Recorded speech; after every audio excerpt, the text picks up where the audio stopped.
सदगुरु कबीर जब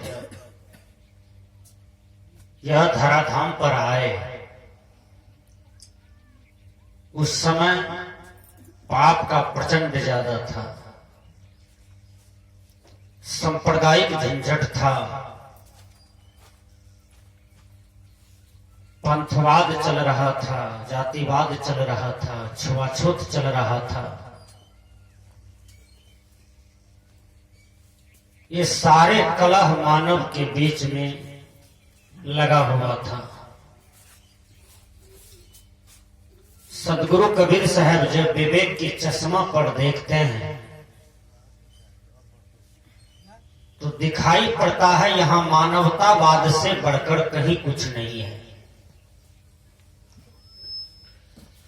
संप्रदायवाद में जीना एक प्रकार की विषय में जीना हुआ, जातिवाद में जीना विषय में जीना हुआ, पंथवाद में चलना, पंथवाद को मानना एक प्रकार की विषय में जीना हुआ। कबीरा जब हम पैदा हुए जग हंसे हम रोए।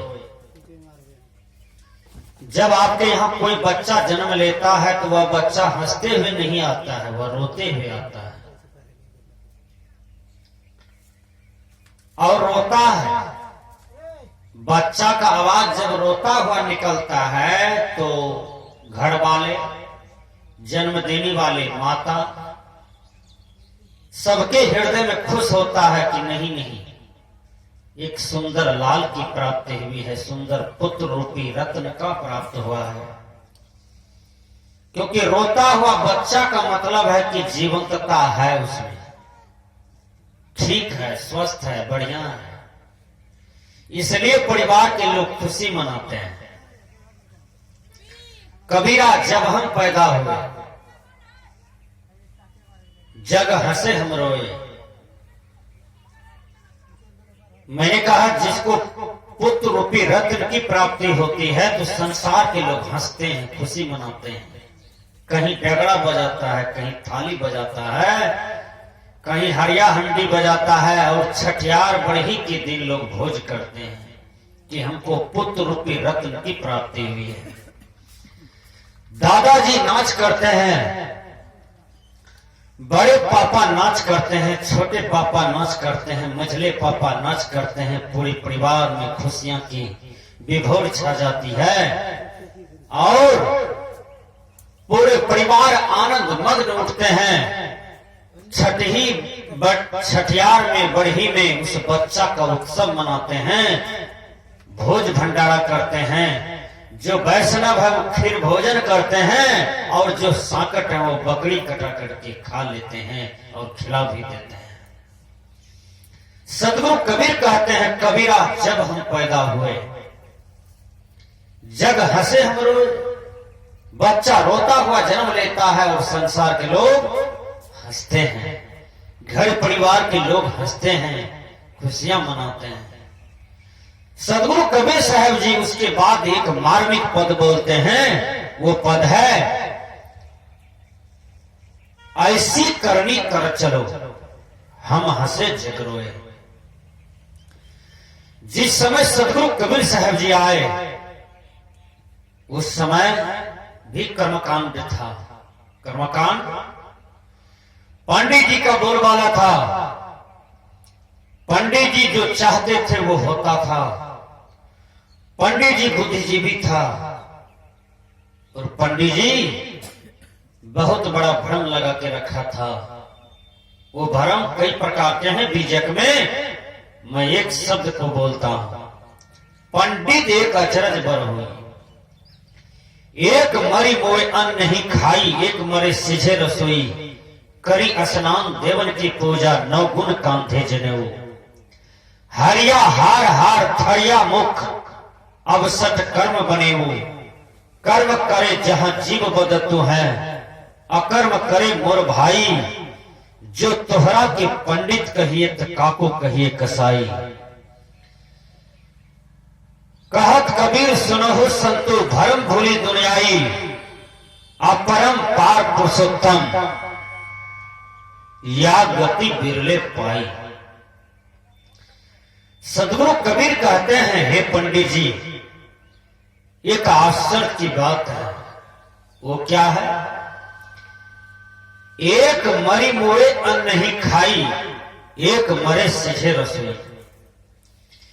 पंडित जी, एक मरता है तो आप अन्न नहीं खाते हैं, शुद्ध विद्ध करते हैं, नाना प्रकार के कर्मकांड करते हैं, गंगा जल से शुद्ध करते हैं, वेद का जाप करवाते हैं, होम करवाते हैं, तब आप भोजन करते हैं। तब आप समझते हैं कि मेरा घर पवित्र हो गया, दरवाजा पवित्र हो गया, सब चीज मेरा पवित्र हो गया। एक मरी मोए अन्न नहीं खाई, एक मरे सिझे रसोई। एक को मार करके रसोई सिझाते हैं। कैसे? पंडित जी तुम ही बोलो। एक को मार करके खा लेते हो, एक मुर्दा को खाते हो, और एक मुर्दा को घर से बाहर रखते हैं। विचार कीजिए। एक विद्वान से एक आदमी ने कहा, तुम क्या खाते हो? तुम साकट हो कि वैष्णव हो? तो उसने कहा कि हजूर मैं तो साकट हूं। और अक्सर साकट आदमी को सत्संग में जाने से भय लगता है, डर लगता है कि मैं तो अशुद्ध हूं, मैं तो गलत करता हूं, मैं तो गलत खाता हूं, गलत पीता हूं, कैसे जाऊं संत महात्मा के पास, कैसे जाऊं सत्संग में, किस मुंह से जाऊं? जीव को मारता हूं, जीव का वध करता हूं, जीव के साथ अपराध करता हूं। उसको अपनी करनी का एहसास होता है, उनको अपनी गलती का एहसास होता है, और वो अपने किए हुए कर्मों पर अंदर से क्षोभ करता है, अंदर से ग्लानि करता है, अंदर से भयभीत होता है। तो विचार कीजिए, एक जगह मेरा आश्रम था और एक बहुत बड़े उस क्षेत्र के नेता थे। नेताजी जब अपनी चरचक्का गाड़ी से उतरे तो पूरे समाज के लोगों ने कहा कि रणबीर साहब जी आए हैं जीवजपुर से, अच्छे संत हैं, चलिए दर्शन कर लीजिए। वो आए मेरे सामने में और लोगों ने कुर्सी दिया, लेकिन कुर्सी पर नेताजी नहीं बैठे। कहा नहीं, बाबा के सामने हम कुर्सी पर नहीं बैठ पाएंगे, मेरा हिम्मत काम नहीं कर रहा है। अब विचार कर सकते हैं, उसको अपने किए हुए पर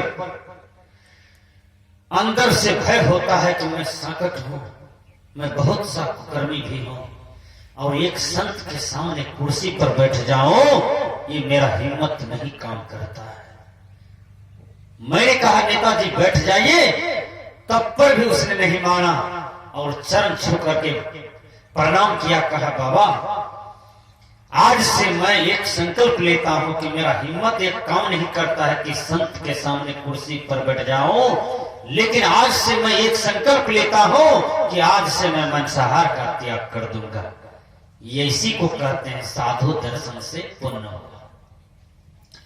साधुनाम दर्शनम पुण्यम, साधुओं के दर्शन से पुण्य होता है। इसका मतलब कि साधु के आंख नाक कान मुंह चमड़ी केस बाल दाढ़ी चुट्टा कमंडल को देखो पुण्य हो जाएगा, ऐसी बात नहीं है।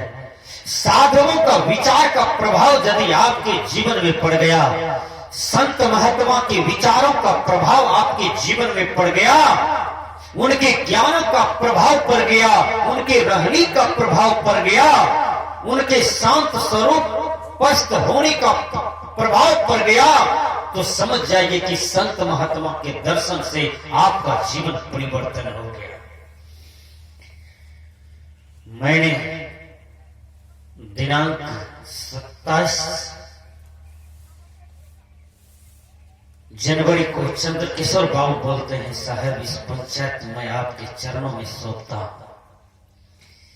विचार कीजिए, एक बुद्धिजीवी आदमी को जब परख में आता है कि संत ही यह संसार के अंगरक्षक हैं, संत ही यह संसार को सुधार सकते हैं, संत ही यह संसार को बना सकते हैं। इसके सिवा यह संसार में किसी को मैं पवित्र नहीं देख रहा हूं।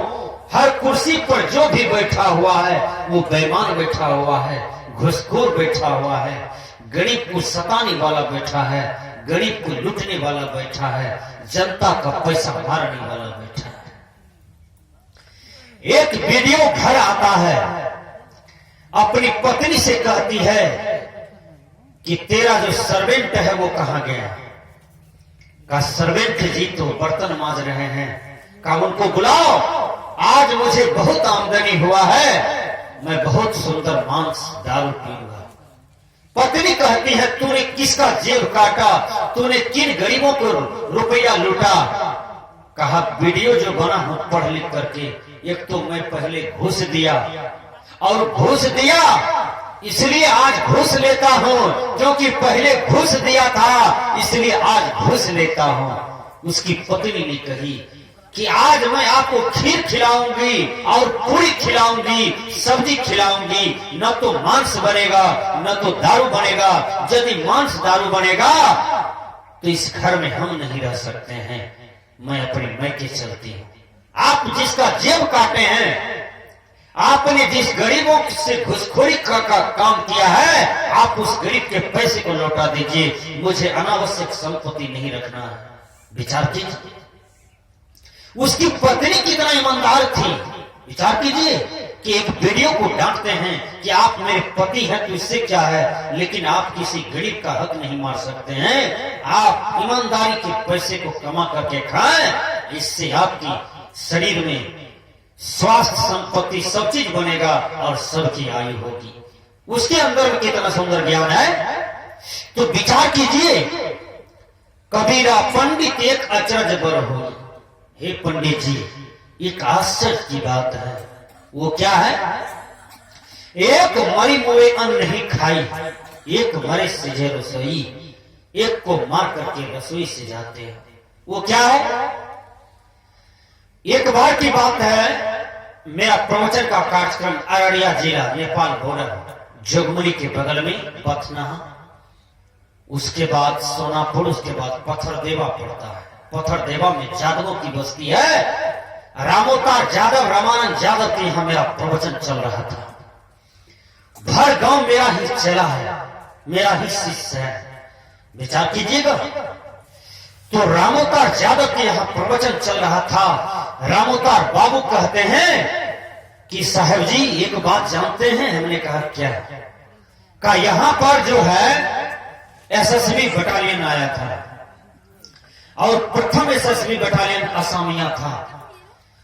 हम लोगों के द्वार पर जो कुत्ता सब था, इस गांव बस्ती में जो कुत्ता था, हम लोग सोचने लगे कि सारा कुत्ता कहां चला गया, और वो लोग पकड़ पकड़ करके कुत्ता का भी मांस खा लिया। विचार कर सकते हैं, कुत्ता को भी मनुष्य खा लेता है। ये मनुष्य कैसा सर्वहारी है कि पृथ्वी के घिन घिन प्राणी पदार्थ के देह को काट करके खा जाता है। घिन घिन जिससे घृणा लगता है उनको भी खा जाता है। इस धरती पर सब मनुष्य हैं, चाहे वो हिंदू हो, चाहे वो सिख हो, चाहे वो ईसाई हो, चाहे वो बौद्धिस्ट हो, जो भी हो, जैनी हो, जो भी हो, लेकिन सब मनुष्य हैं। चाहे वो अमेरिकन हो, इंग्लैंडी हो, कि भारतीय हो, कि नेपाली हो, कि रूसी हो, कि फ्रांसी हो, जिस भी देश के मानव है वो मानव है। प्रकृति की नजर में कोई देश काल नहीं होता है। प्रकृति तो प्रकृति है, संसार तो संसार है, दुनिया तो दुनिया है। ये तो मेरी ही नजरों में और आपकी ही नजरों में नेपाल है, भारत है, और इसका भेदभाव है। विचार कीजिए। एक आदमी ने कहा कि मैं नेपाली हूं गुरुजी। मैंने कहा हमको संदेह है तुम पर, तुम नेपाली नहीं हो, तुम मनुष्य जैसा लगते हो। तो वो हंसने लगा, कहा नहीं हजूर मैं नेपाली हूं, ये देखिए मेरा जाति प्रमाण पत्र। मैंने कहा ये भी गलत है। उसने आवासीय प्रमाण पत्र दिखाया, कहा देखिए हजूर मैं नेपाली हूं।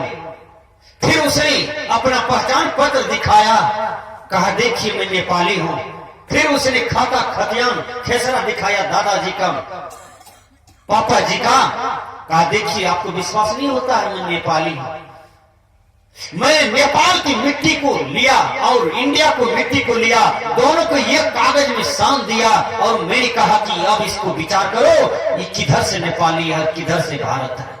तब उसने कहा हजूर ये मुझको भी पता नहीं है कि ये नेपाल का मिट्टी है कि भारत का मिट्टी है। तो प्रकृति के नजर में पूरा दुनिया एक है, सभी जीव जंतु समान है, लेकिन आपकी नजर में मेरे नजर में कोई हिंदू है, कोई मुसलमान है, कोई सिख है, कोई ईसाई है, कोई साकट है, कोई वैष्णव है, कोई फारवट है, कोई बैकवट है, कोई सोलकन है। ये सब आपके और मेरे नजर में है, लेकिन विचार कीजिए प्रकृति के नजर में सब मानव मानव है और सब पर नियम उसका एक समान है। अमेरिका सबसे विकसित देश है, क्या वहां पर लोग नहीं मरते?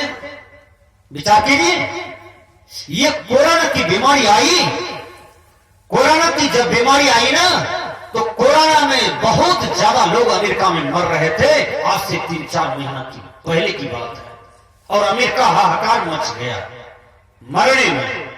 जो विकसित देश था, विकसित कंट्री था, हर चीज से डेवलप था, जब लोग बीमारी में मरने लगे लाखों के लाख मिट्टी के अंदर चले गए। और क्या अमीर क्या गरीब क्या मझले क्वालिटी का लोग, बच्चे बूढ़े जवान धाय धाय मरने लगे और मिट्टी के अंदर जाने लगे। पूरा वर्ल्ड भयभीत हो गया।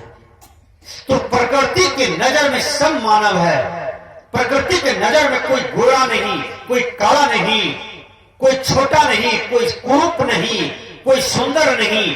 प्रकृति ने सबके साथ एक व्यवहार करता है, प्रकृति सबके साथ एक नियम लागू करता है। अभी देखिए इस पंडाल में कोई यादव बैठे हैं, कोई झा बैठे हैं, कोई मंडल बैठे हैं, कोई ऋषिदेव बैठे हैं, कोई दास बैठे हैं, कोई फारवट बैठे हैं, कोई बैकवट बैठे हैं, लेकिन प्रकृति की नजर में सब एक समान है। ठंडी सबके देह में लगती है। कहां कहते हैं कि ये झाजी है उसको छोड़ देता हूं, ये फारवट है, ये बड़े जाति के लोग होते हैं?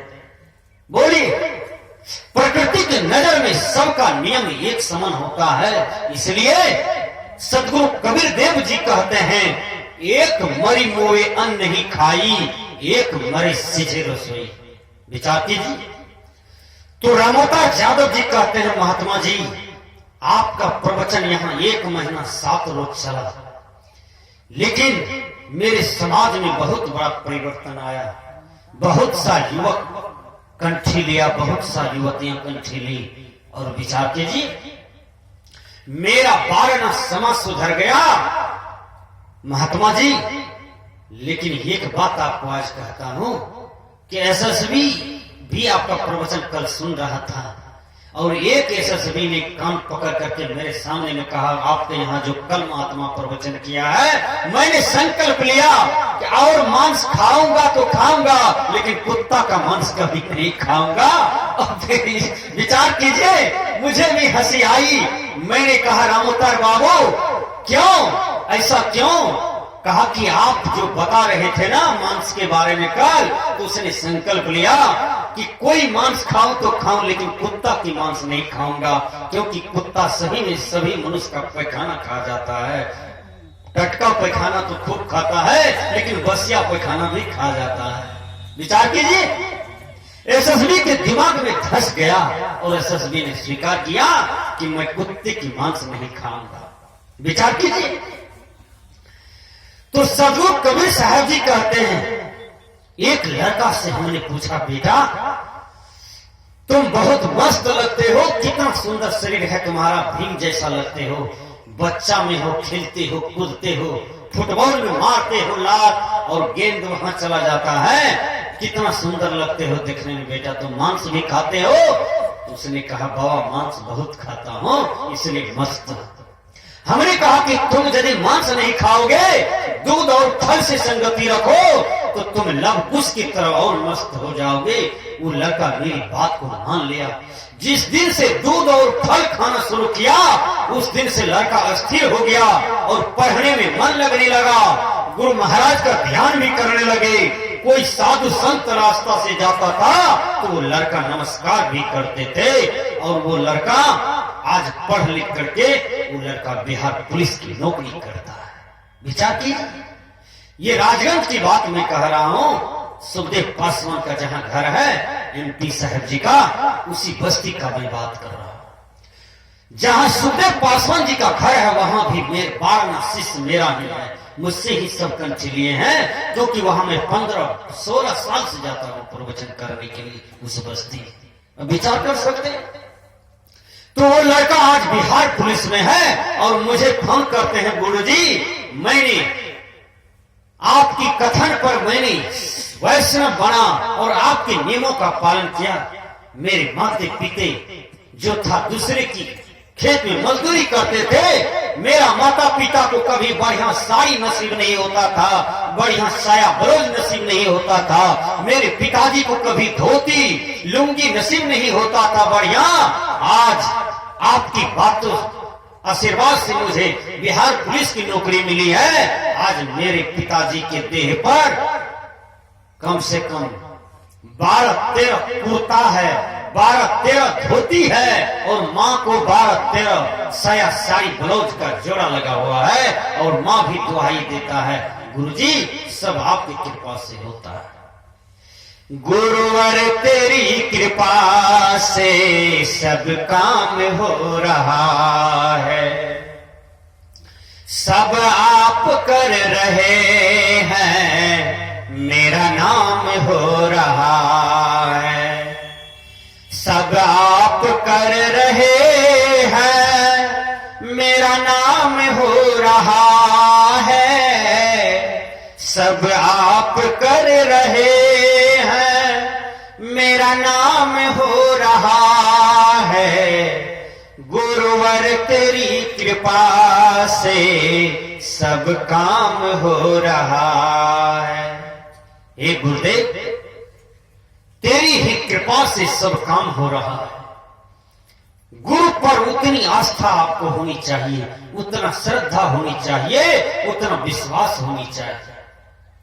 विश्वास होनी चाहिए लेकिन गुरु पर अंधविश्वास नहीं होना चाहिए। यदि अंधविश्वास हो जाएगा गुरु पर तो आप चले जाते हैं। विचारती आसाराम बहुतों की बहु बेटियों का इज्जत ले लिया और आसाराम 90-95 की उम्र में जाकर के धराता है। तो ये अंधविश्वास है। विचार